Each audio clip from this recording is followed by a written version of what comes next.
वहां पार्लियामेंट ने मंजूर कर लिया, यहां आपने मंजूर नहीं किया था, अभी आपने पेश किया था और रिटिलेट किया उसने पहले। पाकिस्तान के लिए एक बहुत बड़ा सेटबैक।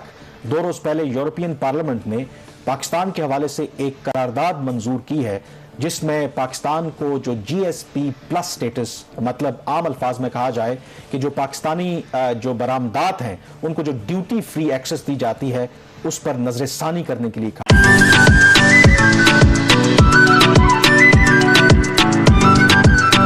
हेलो, नमस्कार दोस्तों, स्वागत है आपका मेरे YouTube चैनल में। चैनल को सब्सक्राइब कीजिए, लाइक कीजिए, शेयर ज़रूर कीजिएगा। आपका बहुत बहुत धन्यवाद वीडियो देखने के लिए। चलो वीडियो को स्टार्ट करते हैं और देखते हैं क्या हुआ। लगारी साहब, यूरोपीय पार्लियामेंट ने तौहीन रिसालत के हवाले से जो करारदाद है पाकिस्तान के खिलाफ, उसको मंजूर कर लिया भारी अक्सरियत से। क्या पाकिस्तान अपना मौक़िफ़ वाज़ेह तौर पर वहां पार्लियामेंट ने मंजूर कर लिया, यहां आपने मंजूर नहीं किया था, अभी आपने पेश किया था और रिटिलेट किया उसने पहले। किसने ये सोचा था कि इस तरह की चीजें करनी चाहिए? इसकी जिम्मेदारी थी हमारे हुजूर। पाकिस्तान के खिलाफ करारदाद मंजूर उन्होंने की ना।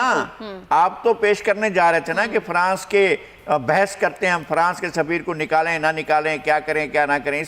तो अगर आप उनको छेड़ेंगे तो आपके साथ वो नहीं छेड़ेंगे। भाई आप ऐसे कैसी चीजें कर सकते हैं? आप दुनिया के अंदर रहते हैं।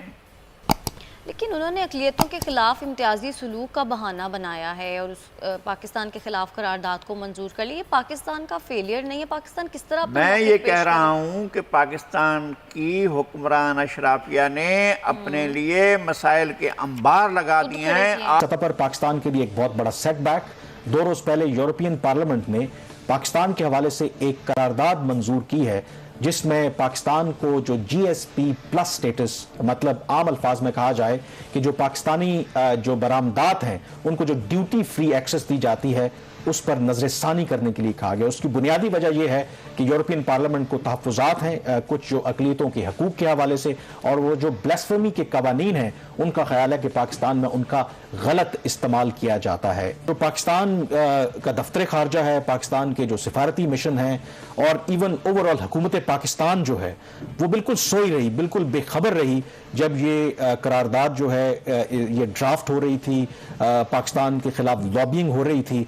और अब जो है मेरे ख्याल में डैमेज कंट्रोल की भी क्या बात करनी है कि अगर इस तरह की जब चीज़ होती है, जब पाकिस्तान ने कन्वेंशंस के ऊपर साइन किए हुए होते हैं और आपने कुछ फ़वाइद लिए होते हैं बाहर के ममालिक से, तो फिर आप अपनी जो इकोनॉमिक सॉवरेनिटी और अपनी जो दूसरी आपकी सॉवरेनिटी मुल्क की होती है उसको आप दाव पे लगा देते हैं। यहाँ पे भी लग ऐसे रहा है कि जिस तरीके से अगर आप EU की पार्लियामेंट की उसकी जो रेजोल्यूशन है करारदाद को पढ़े तो उसमें बहुत सारी ऐसी चीज़ें हैं जो शायद अगर हमारा फॉरेन ऑफिस इफेक्टिव होता और वो उसके ऊपर कोई प्रिएम्प्टिवली कोई काम कर सकता तो शायद लैंग्वेज इसकी ये ना होती। शायद उसके ऊपर जो वोटिंग हुई है कि 680 से ज्यादा वोट आपके खिलाफ आ गए और सिर्फ 3 या 5 वोट उसके हक में आ गए। यहाँ पे एक बहुत बड़ा फेलियर है पाकिस्तान के फॉरेन ऑफिस का, और अब उसकी जो कॉस्ट होगी वो इकोनॉमिक होगी। वैसे भी जो अब लिस्बन ट्रीटी के बाद ये जो पार्लियामेंट्री रेजोल्यूशंस हैं EU की, ये बाइंडिंग है। अब इसके अंदर जो पाकिस्तान के लिए खतरे वाली बात है कि अब ये उन्होंने मामला रेफर कर दिया यूरोपियन जो एक्सटर्नल एक्शन सर्विस है। अब उनको कहा गया है कि आप रिव्यू करें कि क्या पाकिस्तान में जो हालिया वाकयात हुए हैं क्या ये सफिशिएंट ग्राउंड प्रोवाइड करती हैं कि हम आर्जी तौर पर पाकिस्तान का GSP प्लस स्टेटस मुअत्तल कर दें। GSP प्लस जो स्टेटस है कि पाकिस्तान से जो अशिया बरामद की जाएंगी यूरोप को, उसको ड्यूटीज उसके ऊपर एज कम्पेयर टू अदर जो कंट्रीज हैं वो नहीं लगेंगी। ड्यूटी फ्री आप एक्सपोर्ट कर सकते हैं। वो आपको एक कंपेटिटिव एज दे देता है दूसरे ममालिक के ऊपर। पाकिस्तान हिस्टोरिकली पाकिस्तान की जो इकोनॉमी है वो कंपेटिटिव नहीं है। हम इसी तरह की मराद के ऊपर अपनी इकोनॉमी को चलाते रहे तो बहुत सारे जो पाकिस्तानी बिजनेसमैन है वो इस तरह की चीजों के ऊपर फिर वो आस लगाते हैं और अपने कारोबार को बढ़ाते हैं। तो this is the GSP plus status. तो ये जो पाकिस्तान ने 27 कन्वेंशन कामरान साइन किए थे GSP प्लस के स्टेटस के लिए, जिसमें ह्यूमन राइट्स का है, लेबर राइट्स का है, वुमेन राइट्स का है, रिलीजियस फ्रीडम है, फ्रीडम ऑफ एक्सप्रेशन है। अब इसके अंदर जो एक बात तो आपने की है ना कि जो ब्लास्फेमी लॉ का है, और उसके भी अंदर वो बात कर रहे हैं फेयर ट्रायल की, क्योंकि पाकिस्तान के जो जुडिशियल प्रोसेस है प्रोसेस उसके ऊपर वो उंगलियां उठा रहे हैं कि पाकिस्तान के अंदर कौन सा कानून होना चाहिए, हुकूमत पाकिस्तान का इख्तियार है। क्या पाकिस्तान में कवानीन का गलत इस्तेमाल नहीं होता? ब्लेस्फेमी के कवानीन की बात करें, गलत इस्तेमाल हमारे यहाँ कवानीन का होता रहा ना। मीडिया के ऊपर अटैक्स हुए हैं, जर्नलिस्ट अटैक्स का भी उन्होंने इसी रेजोल्यूशन के अंदर जिक्र किया है। तो ये over a period of time ये चीजें नहीं हो रही थी। जब आप कुछ कर रहे होते हैं, हम ये बात चीख चीख के कह रहे थे मीडिया पिछले 3 साल से, जो फ्रीडम ऑफ एक्सप्रेशन है उसको टाइटन किया जा रहा है। कि अगर ये प्रोग्राम मुअत्तल हो जाता है, पाकिस्तान की एक्सपोर्ट्स पर उसका कितना असर पड़ेगा? और आपको पता है कि हम पहले ही हमें डॉलर्स चाहिए। और पहले एक तो वज़ीर-ए-आज़म इमरान खान ने जब वो सिग्नल खुद दे दिया, तकरीर करते और कहते हैं जी कि हमने ये किया तो फिर शायद हमारी इकॉनमी को भी नुकसान होगा, जिसका गालिबन EU की पार्लियामेंट के अंदर रेफरेंस भी दिया गया।